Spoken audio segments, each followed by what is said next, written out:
Good to see y'all. My name's Michael. Today we're going to learn how to find a stud behind a sheetrock wall. This wall in particular, a while back I put these brackets to hold my scrap lumber, and they support about 300 pounds a piece. So you definitely have to find your framing studs behind your wall to anchor something like this. If you try a regular sheetrock anchor, this is way too much weight and these things just rip right out of the wall. So we're going to go over two methods. One is using a stud finder, electronic stud finder, and the other is simply using a finish nail and a hammer. I'm going to show you both methods, and then also show you, once you found your first stud, how simple it is to find all your other studs. So let's get to work. Okay, this is method number one for locating your stud. We're going to use the electronic stud finder. Basically, it's got a deep scan and a stud scan.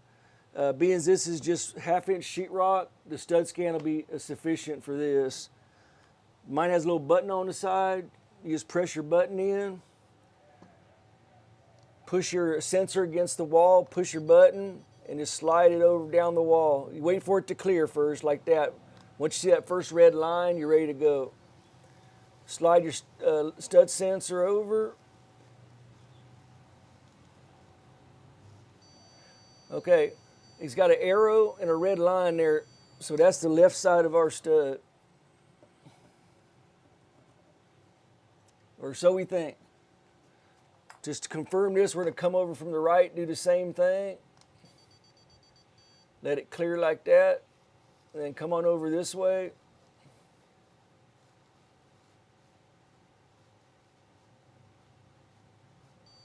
Okay. So now we got the right side of our stud, so we're pretty certain there's a stud in there. One way to check, get your finish nail. If you see it solid, you know you're in the stud, and being so we got both sides, we know we're right in the center of the stud. Another way you can find a framing stud is just get a hammer and tap on your wall. Wherever there's not a stud, it'll sound more hollow. The closer you get to a stud, it'll start sounding more and more solid.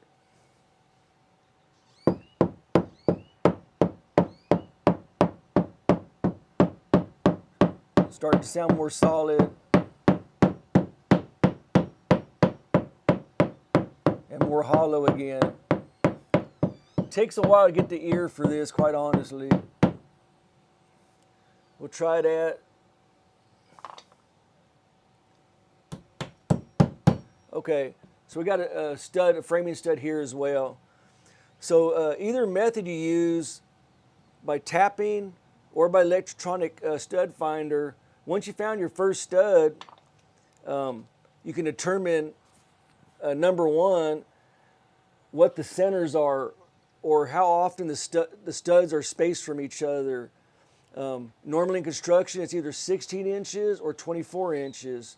So we're going to see if this garage wall is on 16-inch centers or 24-inch centers. There's 16, and I know that is because we found our stud with the electronic one there, so we know this is 16-inch centers.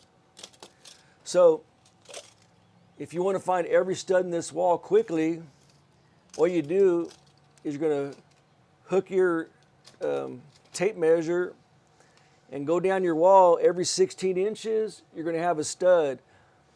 And if you're not familiar with tape measures, they're marked specifically for 16-inch and 24-inch centers all the way down the tape measure. So it makes it really easy to find.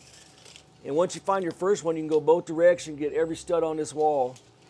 One more little side note. Normally, you would have a stud, a framing stud on one or other side of this electrical outlet.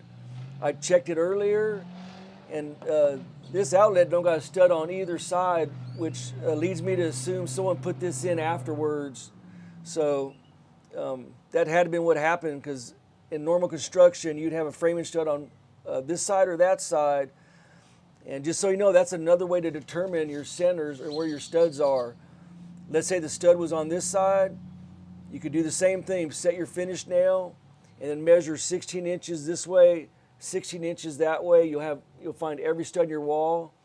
Of course, unless you have 24-inch centers, it'd be on every 24 inches. So that is the two methods for locating your studs. And for me, it's just structural integrity. I like things when I put them up to stay up. If it's something, I got a few photos and pictures hanging here and paintings. They don't really need that. They could use a drywall anchor and they'd be just fine. But for anything that's going to support any weight, I'd like it to be have a stud holding it up rather than just a sheetrock anchor. Anyhow, this idea I thought I'd share with y'all. If you liked, please comment, hit the like button, and as for me, I'm off to another project. We'll see you.